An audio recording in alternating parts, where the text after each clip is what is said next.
Hello, guys. I'm Jackson. I'm from Brazil, and I am an English teacher and also a Portuguese teacher. And today I'm going to present to you how to teach one-on-one with no textbooks, right? How do I do this every day? All of these students that are here, I do. I take this methodology to the extreme, I guess. And yes, so we're going to talk a little bit about that. You don't need to take notes, but you can write down questions that you would like to ask me at the end of this session, at the end of this 40-minute workshop. Okay? So teaching one-on-one with no textbooks, because I teach one-on-one online over Skype or whatever teaching platform, and it's a teacher-centered approach. I like to call it this way because we are using the teacher and the student as the material, but in this case, the textbook would be the teacher, right? Using your skills and your knowledge to prompt students and, well, to teach, which is the ultimate goal. So what is a teacher? One that teaches, a person whose occupation is to instruct. And that is what I want to be. I don't want to be someone who needs a specific material or a specific trail to follow. I would like to be my own thing and, yeah, to be also a little bit challenged by this teaching, right? What can I teach now to this specific student with this specific struggle? What I see in textbooks sometimes is that they take students on a very similar journey, and I believe that students are all so different inside to the point that that doesn't make much sense. I know that many of you, of course, use materials and textbooks wisely, right? You adapt activities and materials. So I would just like to give you a different point of view on that. So I come from the thinking that we use language to talk about here, for example, biology and history and geography. So we talk about these things with language. And then should we talk about language with language? I don't think so. I think we should just use language to learn language, which is, of course, then different from learning geography. Your teacher comes here and they explain to you all the things about geography, because geography is not a built-in skill, right? But I think that languages are built into humans in general most of the time. So we can look at it in a different perspective than all of these other subjects and topics. So what kind of teaching do you want to do? We do have great presenters, great teachers that present content in a way that makes it really easy for students to learn. And I think that in group settings, this does have some appeal, or a lot of appeal, right? But still, I do think that after presenting, there should be some kind of individual conversation, or some individual understanding of each student, maybe 5 minutes, I don't know. So I'd like you to think about my methodology that I do for the 1 hour that I am with a student as a tool that you can also adapt for 5 minutes or 10 minutes or 15 minutes of a lesson. But I would ask you to do it as it is, to do it in its purest form, right? Even if it's 3 minutes or 1 minute, but do it in its pure form with all of its principles being applied. And then I think you will have results. We oftentimes talk about learning styles of students, and that's great. There are visual students and kinesthetic students and, all kinds of students, different brains, different neurodivergences and stuff. And then what about teaching styles? Those students are going to grow up to be adults, and many of them are going to grow up to be teachers, I hope. And I think that they are going to inevitably want to teach differently if they wanted to learn differently as well.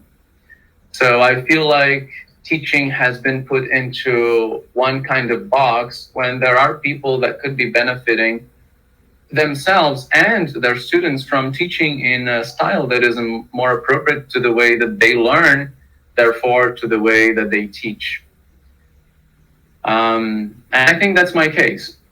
I was never happy with materials because I never understood maybe that way of learning, because my learning is mostly associative. I make associations and I go from one association to the next, and then questions arise and I look for those questions. And this is how I learn, and then I guess this is how I teach. So how can you teach using no textbooks then? And this is going to be one idea with almost infinite variations. I'm gonna teach you maybe the core of the thing, and then you can extrapolate its knowledge and this way of teaching into whatever kinds you want. But then again, keeping the principles. First, I'm going to tell you exactly what this specific kind of activity would look like. And after that, I'm going to explain why some of these things are the way that they are. So bear with me. The ideal setup for my lessons, at least, because I teach online, is a computer plus a keyboard plus earphones. It's a mostly conversational kind of interaction. It is a conversation. I am going to be doing the writing. My student is not doing any writing unless I ask them to write things down and to show me. And then they will type things in. But they will not take notes. Just like I asked you to not take notes. Because as soon as you start note-taking, you stop this interaction. It's like there's no human in front of you anymore. It's like you're not in a conversation anymore.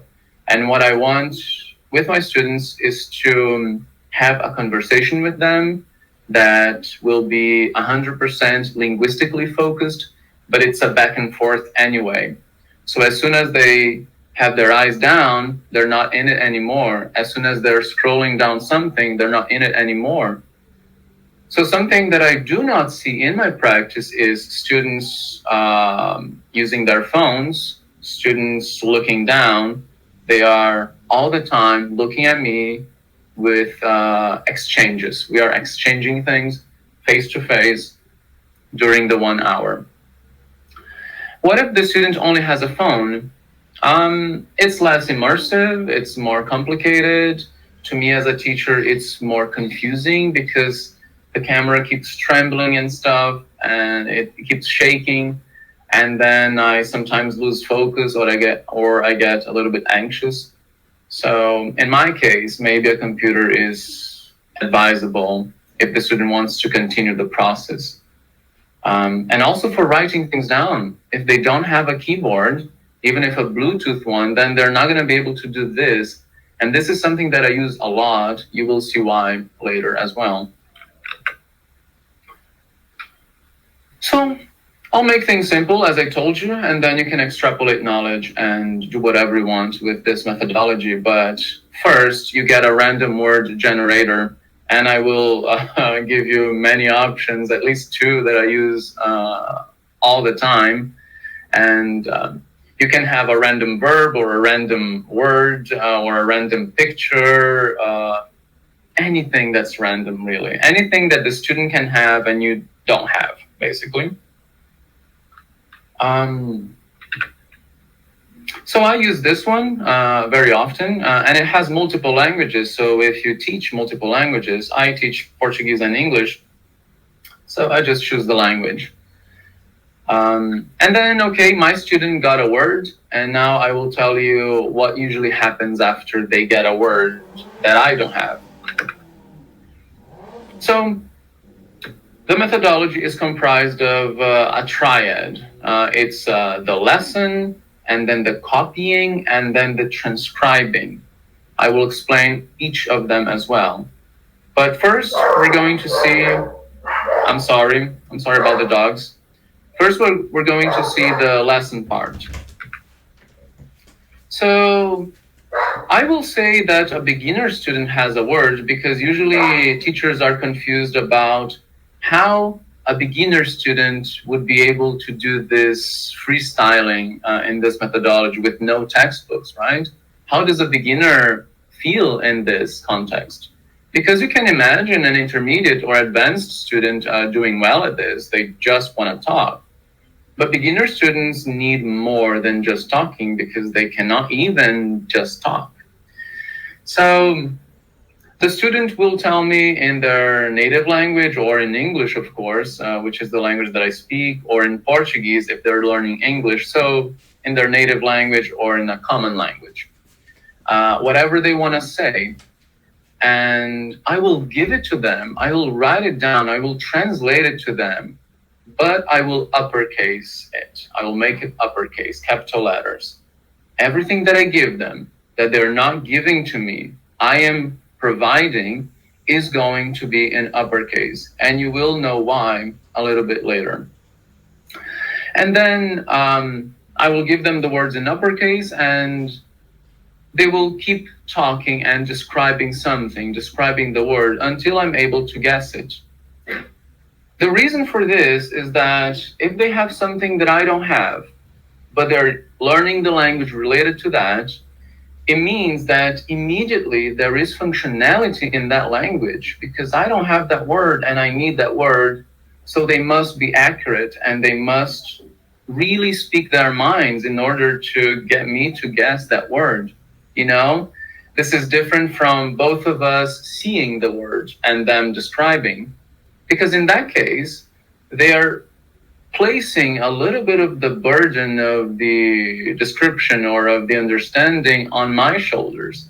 And this is something that should not be happening in this approach, in this principle, right? They have something I don't have. In order for me to have it, they will have to communicate. And this is essential, both in this activity and in many other activities that I have developed and that you will end up developing as well. Here I have an example of a student, Shira. She is from Israel. And so this is her first lesson in August 2022, last year. So you can see that in the first one, in the first picture, it's a phonetic exercise.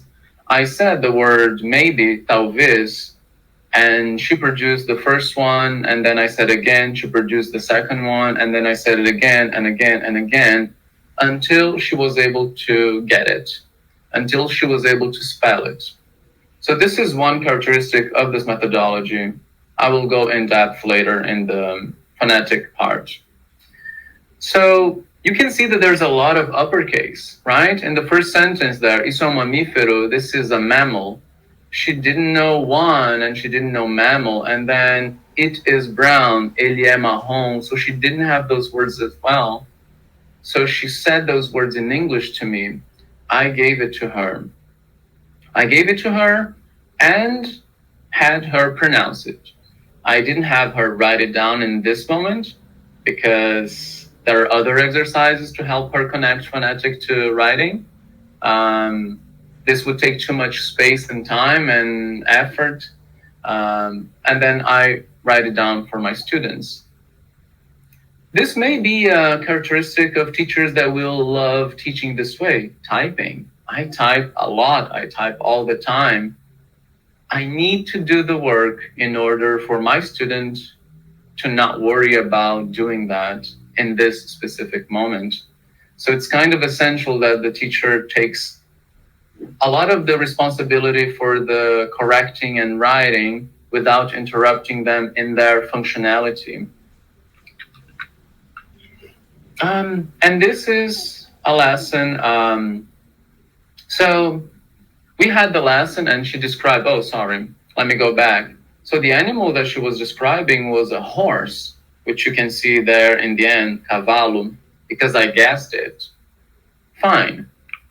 And then in the next lesson, I'm not using a textbook, but I'm using whatever I have discussed with my student as the very material to come to conclusions or to help her reach conclusions. So in the next lesson, I might ask her, de que cor é o cavalo? And maybe she won't even understand that. And then I'll ask her to write down cor and maybe de que cor, and I'll give it to her in English as well.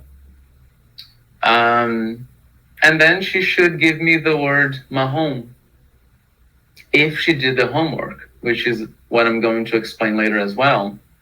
So you kind of need to prompt certain things from previous lessons, not to test your students, not to say, oh, you memorized, or oh, you studied, or you didn't study. It's just to send a message to her brain that past experiences do have an impact in future experiences, basically. So by asking these questions and not having expectations and not requiring anything specific, I am telling her that if she does the homework and if she pay attention to the homework, there will be positive or neutral or negative consequences. And the negative, positive, neutral is something that each student will have inside of them. They will judge that for themselves. And then this is a text that I got from Shiham, which was our last lesson in January this year. So 6 months later, roughly 6 months later, and that is everything that she is producing by herself now. Você usa isso onde você quer falar e tem um grande grupo de pessoas, e se você não usar isso, as pessoas não podem ouvir você?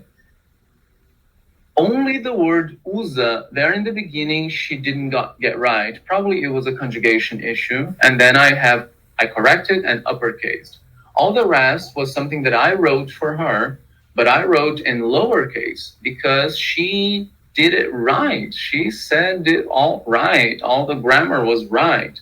So there's no correcting to do. There's only showing to do.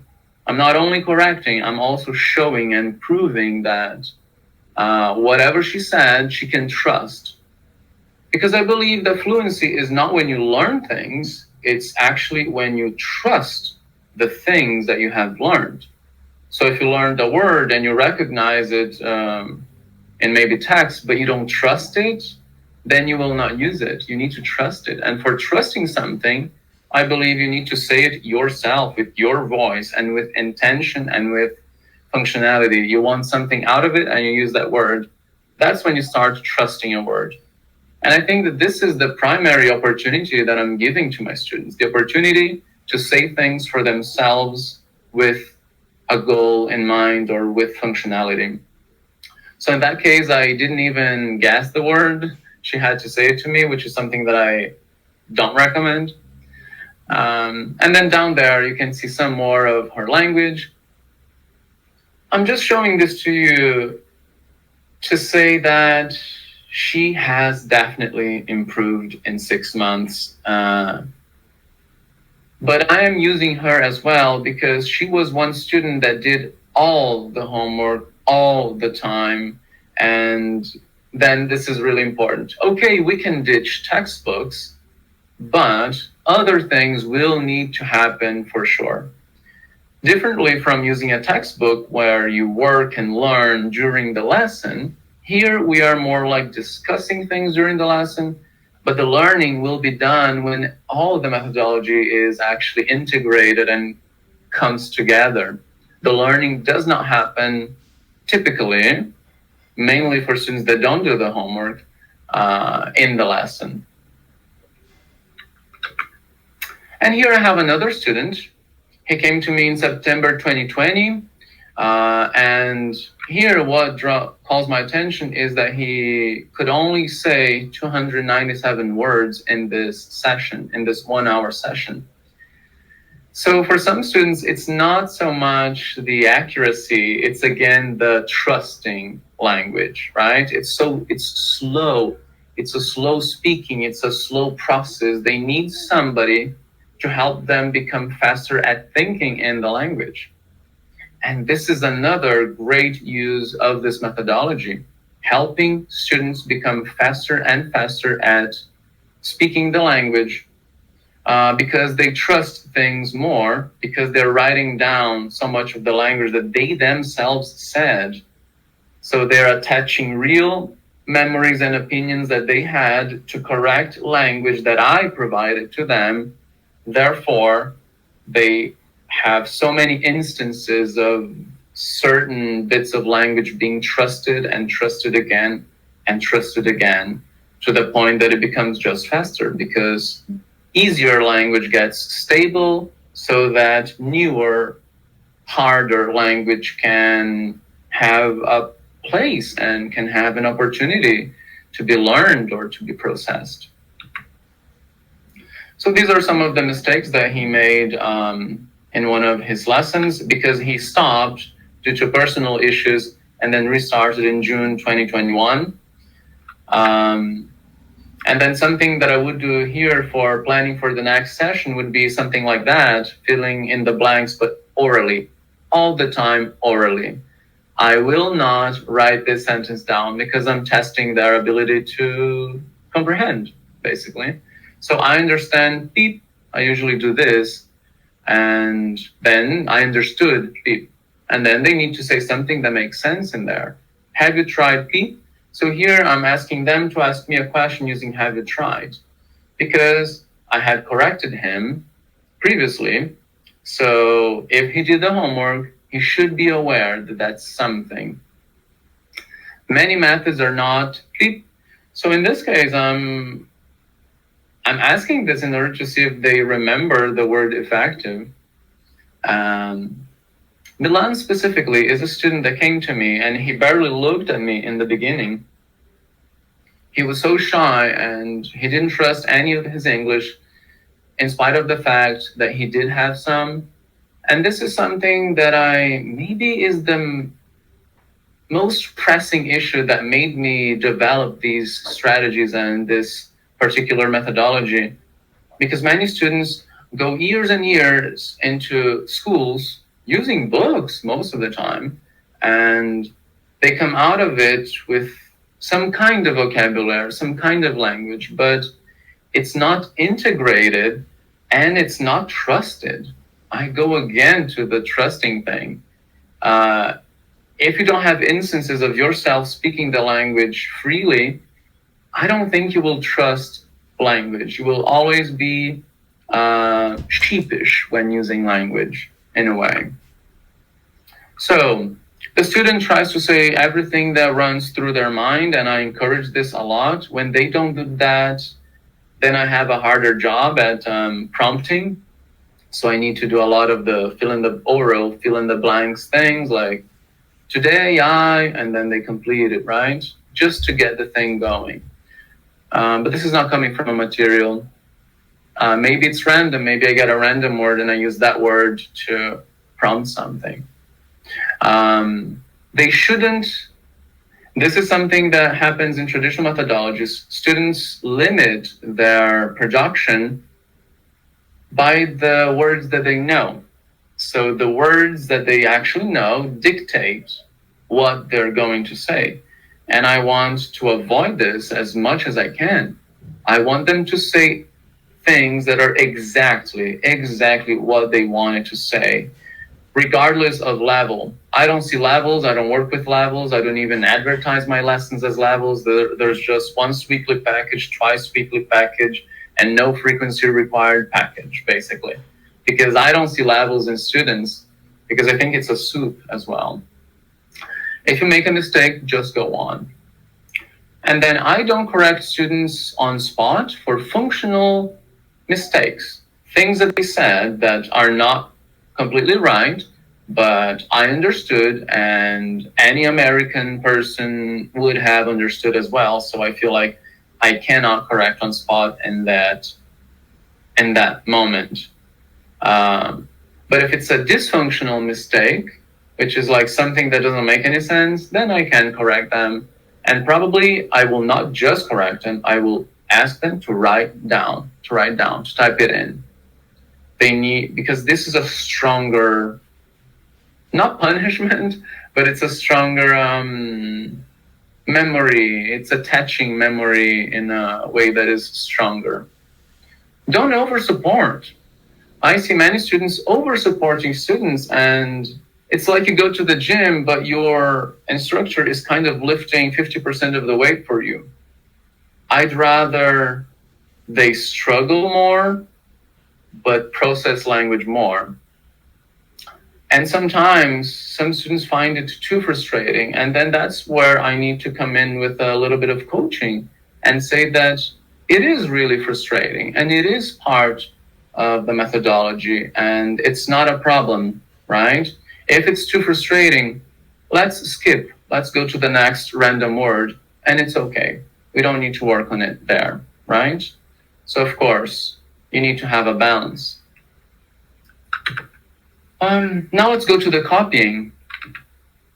So this is an example of a homework that my students need to send to me within a few days after completing their last session. It's a written, everything that I typed in, lowercase with correct stuff and uppercase with everything that I corrected, they need to write it down on paper by hand, respecting lowercase and uppercase. Because they will learn by contrast. Some things need to be stable, but they don't need to be striking. Those are the correct stuff. What needs to really call your attention is the uppercase that are the areas for improvement, or the mistakes, or the misspellings and stuff like that. So in the copying down on paper, they see what I see, they acknowledge what I see in their language, they understand what I see in their language production, they absorb it, and then they seek it. They look for that in later sessions, in further sessions. So doing this homework is not just for correcting their mistakes, it's also for teaching them exactly what I'm doing during our 1 hour together. I'm not just interviewing them or talking to them. I am taking very specific ways, and if they do the homework, they will understand and they will start using it to their own benefit in the future. They go like, oh, if I want to write down this kind of thing, then I just need to say it in class, to make it a thing in class, and then repeat the process. That's what they need to do. Because on the next section, what's going to happen is some of these uppercases, with my planning, right, with my prompting, they're going to have an opportunity to say that now correctly, and then it will be lowercase, and they will write it down in lowercase. So, you know, they have opportunities to lowercase stuff, which is just to say, to correct language. And now transcribe. This is the third and very important pillar of the methodology. Maybe because we don't use textbooks, sometimes we lack variety because, you know, we're talking about this and that and random words, sure, but sometimes there's a lack in maybe vocabulary or structures that I don't even use in English, but I would like them to learn. And transcribing, so getting language from videos, is a way of strengthening their phonetic system and also a way of acquiring different vocabulary that I would not otherwise say or use in our lessons because I'm not a native English speaker anyway. In this transcription, they get a YouTube video of their interest, and they're going to get any part of the video whatsoever that is most interesting to them, maybe. They're going to hit play, listen, pause very quickly. I don't want them to understand anything. I don't want them to comprehend anything. They can be absolute beginners, and they will need to do this exercise anyway, because it's not about understanding. It's about hearing some weird sound and writing it down in whatever letters or syllables or words you think that could be. And for this student from Israel, Shira, things looked like Hebrew, of course, until she got the hang of how Portuguese is written. So she hear, and then she will decode into her own internal code. People who speak Italian will decode it in an Italian way. People who speak French will decode it in a French way. Fine. And then they will accept their internal phonetics that has just been shown, and then they will correct it with turning on the subtitles of the video, and then they will integrate it. Like, oh, I transcribed this way, something that in Portuguese or in English is actually written this way. Interesting. Those sounds for me are this way, but it's this way. So slowly but surely, they start integrating the new phonology into themselves. And then this, in turn, helps them understand me during class, because what happens sometimes is not that they don't have the word, because if they had read it, they would have understood it. It's just that they cannot bridge the gap between phonology and writing. And this is exactly what this exercise does. It bridges the gap, the phonetic writing gap. So what is uppercase, lowercase? Uppercase is not only mistakes, it's anything that I want to draw my students' attention to. I want them to see that. I want them to strengthen that. Therefore, it's going to be uppercase. It may be something that was wrong. It may be something that was mispronounced. It may be something that they took too long to produce that I don't want them to take that long to produce, so I'm going to uppercase anyway. So anything that is underdeveloped, probably. And it's not a mistake, it's an area for improvement. Sometimes my student says something and it's correct, but I will put in a plus sign, and I will add another way of saying that. Sure, what you said was right. I'm giving you something else. Grammar, please. I know that many of you are wanting, right, to know how grammar is integrated. Basically by talking, right? Basically by, of course, that I as a teacher, and this is why teaching this way does have a lot of benefits if you are a teacher and if you know materials and if you know grammar. We're just not going to explicitly talk about it most of the time. Sometimes we do. But the way in which we do this is a little different, right? If a student tells me, tell me about present perfect, I'm not going to tell them about present perfect because I know that it's useless. I know that I have explained present perfect countless times in the past, and that was of no use. Nobody started doing it correctly. So what I do instead is I try to ask them questions with that and see their answers and correcting them answers into present perfect if suitable.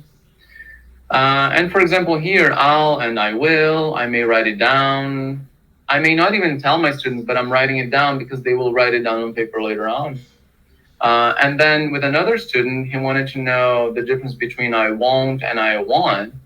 So it's like, I will not travel, I won't travel, I don't want. So I ask them to write it down in this case so that they can see the thing being produced. There's something about writing that I really believe in. There's something about writing that is, in other words, producing. And students need to produce, even if I gave them the prompts. Here's another thing that I did in the past. I took out the spaces of the words so that they needed to separate them again into, so that they could space them in the homework time. This is something that raises awareness as well. First language or not. Here a student said something in English, but they were learning Portuguese, so I uppercase everything, and there's two double forward-facing arrows because I want them to write it down twice. So there's consequences associated with using the first language. And the longer a student is with you, the less you will accept the first language, and the more consequences will be associated with it. Maybe you'll ask them to write it down right there, to type it in at the moment that they're saying, because you want them to know that that's really important. If my teacher is asking me to type it in right now, if my teacher is interrupting me in order for me to type it in, that's because it's really important. Translated or not, it depends on how much of the consequences are you willing to pay. Maybe you will have extra examples in class if you translate. Maybe you will not lowercase something. If somebody is giving me the correct language, but then they translate into their first language, I am going to uppercase it. They need to fully trust language for that to be lowercase. Otherwise, it will be uppercase anyway. And they will not even know if that was something that they did right or not, but it's something that they didn't trust. Translator during the lesson? No, students don't use translators. They don't use phones. They don't use anything. They have only me as the source of language. Pronunciation, I work on this way. I say the word, I dictate, and they need to try.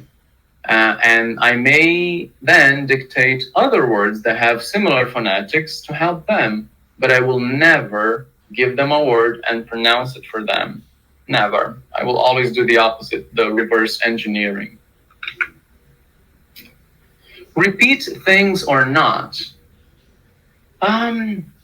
No, not much. Here I have, for example, a spreadsheet that I have many questions, and I will ask some of these questions to students. They can either respond, reply, or not. And if they don't, I will skip the question. I will ask the same question in the future. They will have other opportunities, but not now. They need to know that, again, there are consequences. And this helps them trust their first intuition. It's something funny. If you repeat too much, then they will always need repetition. If you stop repeating, they will choose to reply anyway. And many of the times, most of the times, they actually understood. Why so silent? This is something that I use a lot with my students. It's like when they are silent and they're not speaking anymore, then I will go silent too. It's not my job to keep breaking silence. It's my job to be silent until they see that they can say something and that they have something to say. Because in this methodology, they need to have something to say about things. Because my correcting will be attached to their intention, not to a material, not to a general material, to their specific intention. So this helps them be autonomous. They're like, oh, I can say whatever I want and I can say exactly what I want. And they're not saying, my teacher is not saying anything, therefore I need to say something. What will I say? What will I talk about? What will I ask? Students need to have questions. They come to the next question with the writing down on paper, and I ask them to go over that and ask me questions about the upper cases that they had. This is a way of helping them acknowledge more strongly whatever I taught them. Be spontaneous and wait. Sometimes your student says something, you ask a question, your student says something, and then you reply with spontaneity. You say something. This is going to help them think that it is an interaction. It's linguistically focused, but it is an interaction that can go in any direction. My students need to send me pictures after any of the works that they have done, and this is part of the accountability. If they don't send me pictures, something starts derailing. I need to be very close in the process with my students. I need to know what they're doing. And I also ask them to circle things that they did not understand during the writing down on paper. Also because they cannot translate when they're writing down on paper, because we discussed everything. Therefore, they should be aware of what we talked about. Therefore, making translation not necessary. And if they forgot, because this happens, they should just circle it and tell me by the picture. And then maybe you as a teacher, you love textbooks and you have taught with textbooks all your life and you love it and you do well doing it. Sure, go for it. Just sometimes use this random communicative thing purely sometimes, and you will see that this will have consequences into the material use as well, into the language that your students produce. I definitely believe in it. And the teacher-student relationship is the most important. It's everything. So for me, having this one-on-one, looking in the eye of my students is really important, and giving them consequences for things. It becomes real. So that's it. Thank you very much, and I'll be here now for questions. I hope you have some questions. Obrigado. Gracias.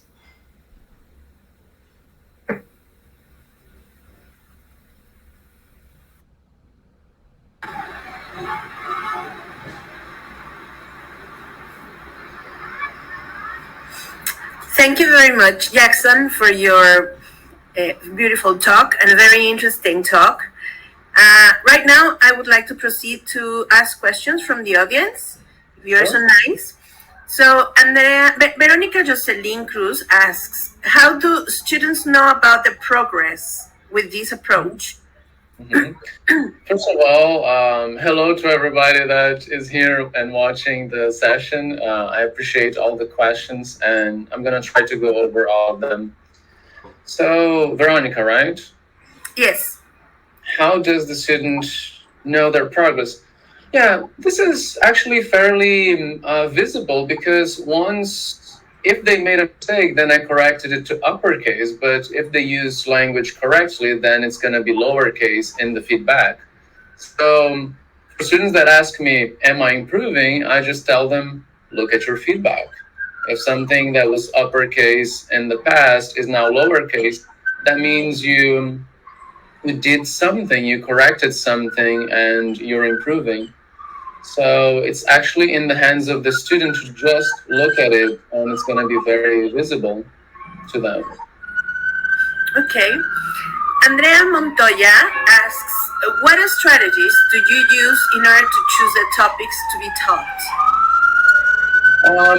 So I don't really choose topics, because because of a belief, as I presented last year, of randomness as a way of dealing with real language, and language repeats itself, or at least the language that students really care about. I mean, the core language and the core speaking abilities and the core language processing abilities. I think this is repeated and repeated and repeated, and I just need to help them stabilize this kind of thing.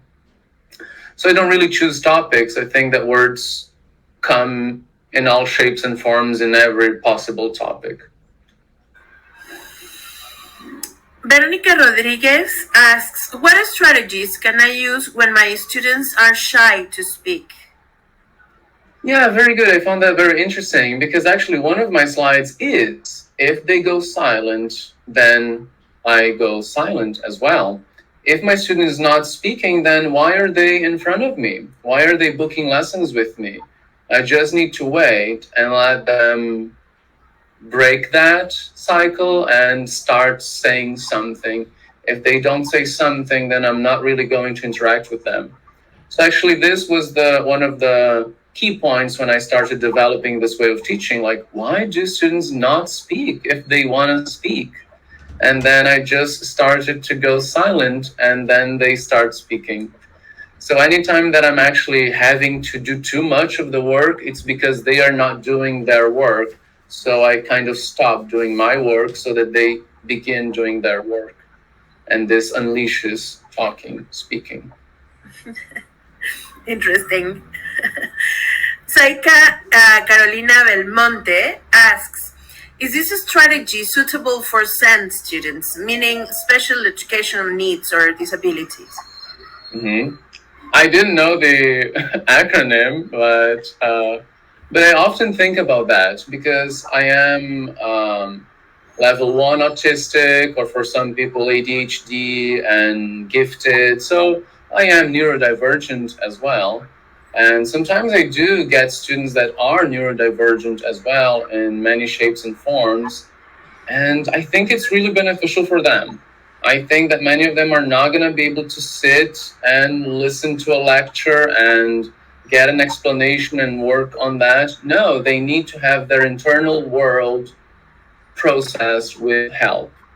So I even advertise my methodology as inclusive, no frills and inclusive, because whatever they tell me is going to be a source of learning. So I can't believe that this would not be helpful or inclusive, you know? Yeah, So I do think so. totally. Diego Eduardo Martinez comments and then asks, I have a large group of 57 students, and there is pretty difficult and expensive to print and give worksheets. First, because I am a pre-service teacher and I don't have the money to do every lesson, so I use the workbook because it is a material given by the government, and every student has it. What can I do? Mm-hmm. That's a difficult one for me because I don't work in groups. And sometimes I actually think about that. How could this be adapted to a group environment? But then I come to the conclusion of working communication. Okay, you have a list of words that you would like to teach or expressions. So dictate those expressions to them. They may be sitting in pairs, and then have them in pairs try to decode their language together and then have a discussion later with that. But what I mean by all of this that I'm talking in this workshop is don't show so much. Say and have them produce and then discuss. But don't show them too much. Don't print so much stuff. Why are you printing so much stuff? Because if something is hard for students, then that means that must be worked on. If you're showing something to them, then they're not working on that. And this is my biggest concern. Dictate more of the material. You can use the material, but dictate it more than show it or just give it. Okay. Lucas Pacula asks, can you ensure consistency across an entire school if non-textbook curriculum is employed? That's a difficult question because I think that consistency is usually something that schools try to achieve because they have certain tests and assessment tools. And so learning needs to go in that direction. If learning doesn't go in that direction, then learning is not going to be present or not going to be visible and I think I do this exactly because I have none of those concerns. I don't work with levels. I never say to my students, you're A1, you're B2, you're C, whatever. I'm like, what's hard for you? Let's make it easy over time. And if things become easier over time, that's the learning that you're having. And I would be happy with learning a language and having it become easier over time. So to me, it's like, it's consistent in a way, but it's consistent for every student differently. Mm-hmm. Some students are going to absorb certain things, and some are not going to. Some are going to absorb other things that they are looking for. Mm-hmm. They will absorb whatever they're looking for. So, okay. It is consistent, but specific improvements, I don't know. Right. Okay, Laura Daniela Ibarra says hi, Jackson, and she asks, do your students end asking you for a textbook or any printed materials to consult grammar or other topics? Or they ask for a bibliography? Sometimes some of them do, mainly the ones that are worried about not learning solely by using this approach. And then what I tell them is choose your material, use any. If you're looking for structure, then use a material. Sometimes I do send them free PDFs. I have one for English and one for Portuguese that are free and available, and I send them the PDFs, and you can go through it, and then you can ask me questions if you have any in our next session.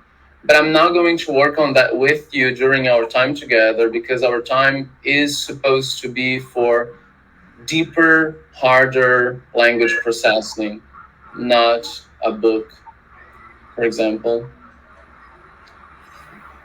Okay.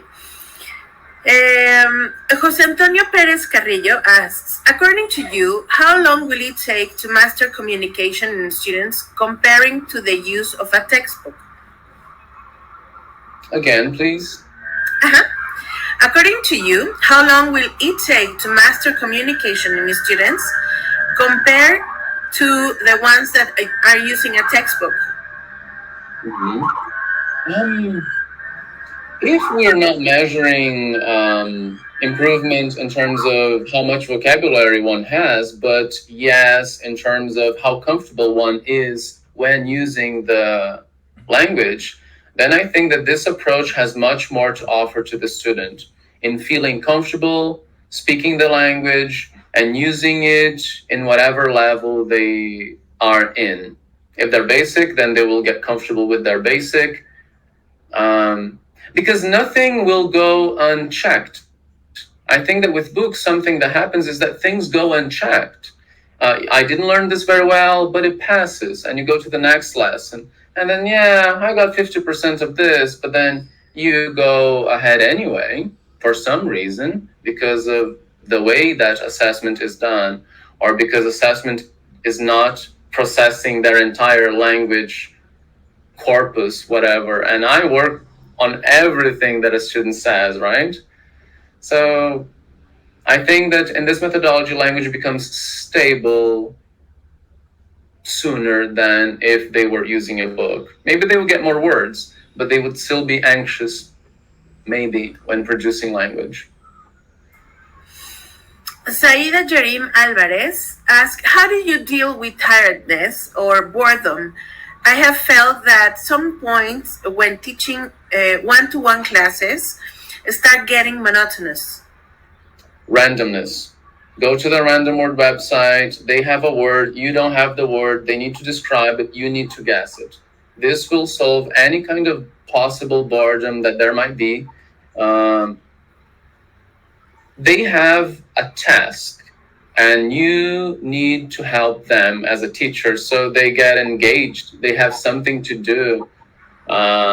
And this is why I don't choose topics, right? There was a question about what topics do I choose? I don't choose any topics because once you choose the topic, you're expecting something. And once you're expecting something, then you're kind of leading things in a certain direction. And whenever you lead things in a certain direction, then there's predictability. Predictability equals boredom over some minutes, over the course of a few minutes, let alone months. So, yeah. No predictability. So students have to get to your class knowing what they want to talk about? Not at all. Maybe they want to tell me about their day, and then I'm going to ask them weird questions that challenge them to. So you tell me that you went to the beach, and then I ask them, did sand get in your eyes? And then they may be struck. Oh, did sand get in your eyes? So again, they're processing language with whatever they told me. Okay. Where can I find information on more of your strategies? Does your methodological approach has a name, or is it based on an author to explore more details? It does not have a name. I think it's organic learning, randomness, whatever. It's something that I have been developing on my own, of course, with world views probably that have been in me or from my experience in schools and knowing what doesn't work and then trying to do something, just something different to tackle those problems. I don't have any authors because I don't read things that other people are doing so that I can focus on my intuition. If I read what other people are doing, then I'm gonna start challenging my own intuition, and and just by the feedback of my students, I believe that I need to keep doing my own thing without authors. Maybe authors would talk about that in a way. Maybe authors have reached similar conclusions, but then why am I here talking about it in another way? This is the question. Mm-hmm. Ana Lourdes Ramirez asks, how would you integrate a student's specific goals for starting the tutoring to this methodology? Again, please. How would you integrate a student's specific goals for starting the tutoring to this methodology, or by using this methodology? If a student, usually when students have a specific goal, I'm like, try to use the language related to your goal. Try to tell me about it. And in talking about it, words are going to come up and expressions are going to come up. Like, you have difficulty with this. Sure, try to use it. And I'm going to give you a very comprehensive feedback on exactly what you said, so that you can then, on the homework time, assess your, oh, I did this right, therefore I can still use it. I did that wrong, I need to correct it. So, oh, I want to learn business English in the context of airports. Sure, you know what you want to talk about in that context, so try to describe me whatever. Oh, it's that thing that you do when you put the luggage on top of a thing. Oh, whatever, I don't even know actually. Dispatching? Exactly. Okay, Nayeli Castillo says, excellent strategies. However, sometimes the problem that I face as a teacher of public schools, government wants us to use textbooks as they are for another level of English. Again, please. It is not actually a question, it's just a comment. She's mentioning excellent strategies for you to use. However, sometimes the problem that I face as a teacher of public school is that government wants us to use textbooks, and these are for another level of English. So they are totally inadequate. That's what she's saying, no? Yeah. This happens, and it's actually the thing that I found most pitiful in language schools, that students have been there for 5 years and then they supposedly finish the course, which is supposed to have gotten them to fluent because that was the promise, but they leave the school not being fluent, but they pass the tests and they pass books. So I'm like, let's stop everything. Let's stabilize, let's make stable the very basics so that your brain has whatever brain capacity to work on harder things over time. But if we don't make language, the basis of language stable, you will never be able to achieve whatever in this language, whatever you want. So to me, language schools oftentimes, and the government of course, skip a very important process of making bases stable, very stable, and then on top of that you can build something. But if the structure underneath it is not stable and not fluid, then I don't think you're going to be able to work it up very effectively. Totally. Well, dear Jackson and dear audience, please join me in giving a round of virtual applause to Jackson Bagatoli, okay, who delighted us with the conference, How to Teach One-to-One with No Textbooks Whatsoever. Thank you very much. Thank you guys. Thank you, everybody. You can find me on YouTube, and you can find my email somewhere or my social network. So if you have any questions, please feel free to talk to me. Thank you very much, Jackson. Thank you, Erica. See you. See you. Bye. Bye-bye.